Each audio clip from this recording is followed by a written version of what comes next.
Robert F. Kennedy Jr. isn't just talking, he's taking aim. He is targeting a list of the most dangerous foods and ingredients that, according to him, are driving a massive health crisis, and he's actively working to see them banned. We're talking about items likely sitting in your pantry, your fridge, even in your kids' lunchboxes right now. For years, maybe decades, you've heard whispers, concerns from alternative health circles about how our food supply has been compromised, how food isn't really food anymore. Now, a prominent and yes, controversial figure, RFK Jr., is amplifying these warnings, putting specific targets on the ingredients he believes are poisoning us from the inside out. He's aligning with the heretics of the medical profession, the functional medicine doctors, the naturopaths, who say the mainstream has it wrong. Today, we're not just scratching the surface. We're going deep into 5 of these targeted food categories. What are they? Why does RFK want them gone? And most importantly, what does this mean for you and your family? Get ready, because what you're about to hear might just change the way you shop, cook, and eat forever. First on RFK's list is those seemingly innocent, vibrant artificial colors. Red number 40, yellow number 5, yellow number 6, blue number 1. The list goes on. These are the synthetic petroleum-derived chemicals that make processed foods so visually appealing, especially to children. Think about those neon cereals, the rainbow candies, the brightly colored fruit snacks. RFK argues, and he's backed by a mountain of independent research and the actions of other nations, that these dyes are far from harmless. Europe, for instance, has either banned many of these or requires warning labels stating they may have an adverse effect on activity and attention in children. Why? Because the links to hyperactivity, ADHD-like symptoms, behavioral disturbances, and even allergic reactions are undeniable for a significant portion of the population. Let's take red number 3, erythrocine.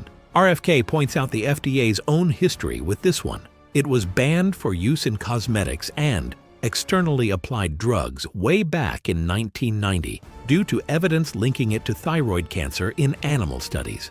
So the FDA itself acknowledged its carcinogenic potential. You can't put it on your skin, yet it's still allowed in food and ingested drugs. Does that sound like protecting public health? RFK says absolutely not. He believes these dyes are a low-hanging fruit, easily replaceable with natural colorings from fruits and vegetables, and their removal is a critical first step in cleaning up our food supply, especially for our children who are most susceptible. The second food is a ubiquitous ingredient that RFK is fiercely targeting: high fructose corn syrup, or HFCS. This ultra-processed sweetener is cheap, intensely sweet, and has infiltrated nearly every aisle of the supermarket. From the obvious culprits like sodas and sweetened beverages to unexpected places like bread, crackers, salad dressings, and even baby food. Why the intense focus from RFK? Because HFCS isn't just sugar. Its unique chemical structure, particularly its high fructose content, is metabolized primarily by the liver, much like alcohol. This can rapidly lead to non-alcoholic fatty liver disease, a condition exploding in prevalence. It also promotes insulin resistance, the precursor to type 2 diabetes, drives up triglycerides, and doesn't trigger the same satiety signals as regular glucose, meaning you eat more and still feel hungry. It's a recipe for metabolic disaster.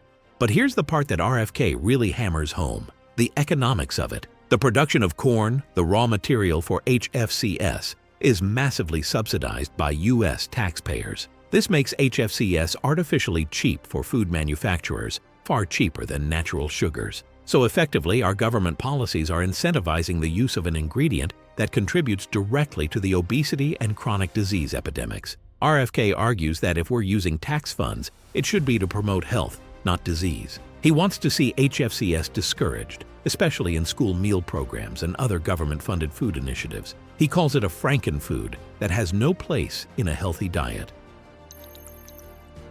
This next one is a big one, and RFK is joining a chorus of health experts challenging decades of dietary dogma. We're talking about industrial seed oils, often marketed as vegetable oils, like canola, soybean, corn, sunflower, safflower, cottonseed, and grapeseed oils. For years, we were told these were the heart-healthy choices, superior to traditional fats like butter or lard. This advice has been a catastrophic mistake. These oils are anything but natural. Their extraction process often involves high heat, industrial solvents like hexane, a neurotoxin, bleaching, and deodorizing, processes that strip away any potential nutrients and can create harmful trans fats and oxidized byproducts even before they hit the shelves. But the main indictment is their incredibly high concentration of omega-6 polyunsaturated fatty acids, particularly linoleic acid. While omega-6 is an essential fatty acid, our ancestral diet had a ratio of omega-6 to omega-3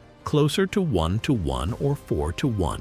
Today, thanks to the ubiquity of these seed oils in processed foods and restaurant cooking, that ratio is often 20:1 or even higher. This massive imbalance is profoundly pro-inflammatory. Chronic inflammation is now recognized as a root cause or contributor to virtually every chronic Western disease: cancer, diabetes, arthritis, autoimmune conditions, neurodegenerative diseases like Alzheimer's, and obesity. We need to return to stable, traditional fats: extra virgin olive oil, avocado oil, coconut oil, butter, ghee, even animal fats like tallow and lard from well-raised animals. He wants these inflammatory seed oils out of school lunches and government food programs, believing their removal is crucial for reducing the burden of chronic disease. It's a direct challenge to big food and the industries that profit from these cheap, disease-promoting oils. Are you reaching for that diet zero-sugar soda, thinking you're making a healthier choice? RFK says, not so fast. He's putting artificial sweeteners squarely in his crosshairs. We're talking about chemicals like aspartame, sucralose, saccharin, and acesulfame potassium. These non-nutritive sweeteners promise the taste of sugar without the calories, a seemingly perfect solution for weight management and diabetes. A growing body of research argues they are a dangerous illusion. Studies have linked these chemical sweeteners to a host of problems. Beyond the lingering concerns about potential carcinogenicity for some, there's strong evidence they negatively impact our gut microbiome. The trillions of bacteria in our digestive system, crucial for immunity, digestion, and even mental health. An unhealthy gut is a gateway to systemic inflammation and disease. Furthermore, they can paradoxically contribute to weight gain and metabolic dysfunction. How? By tricking your brain.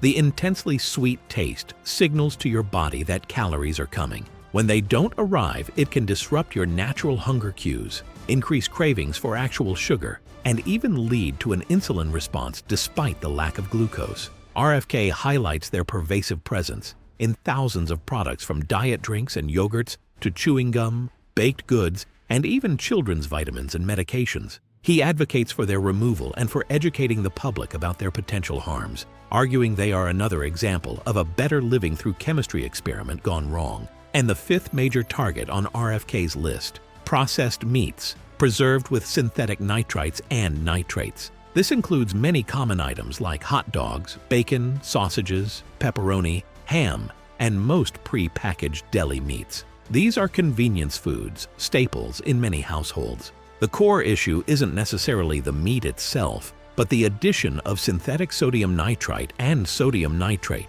These chemicals are used as preservatives to extend shelf life, prevent bacterial growth, like botulism, and give the meat that characteristic pink or red color. However, when these nitrites and nitrates are exposed to high heat during cooking, like grilling or frying, or interact with amines naturally present in meat and in our stomach acid, they can form N-nitroso compounds, most notably nitrosamines. This isn't just fringe science. The World Health Organization's International Agency for Research on Cancer, IARC, classified processed meat as a Group 1 carcinogen, meaning there's sufficient evidence it causes cancer in humans, specifically colorectal cancer. RFK argues that continuing to allow and even serve these products in government-funded programs like school lunches or SNAP is irresponsible. While some companies are now using natural sources of nitrites like celery powder, RFK's concern often focuses on the synthetic versions and the overall processing.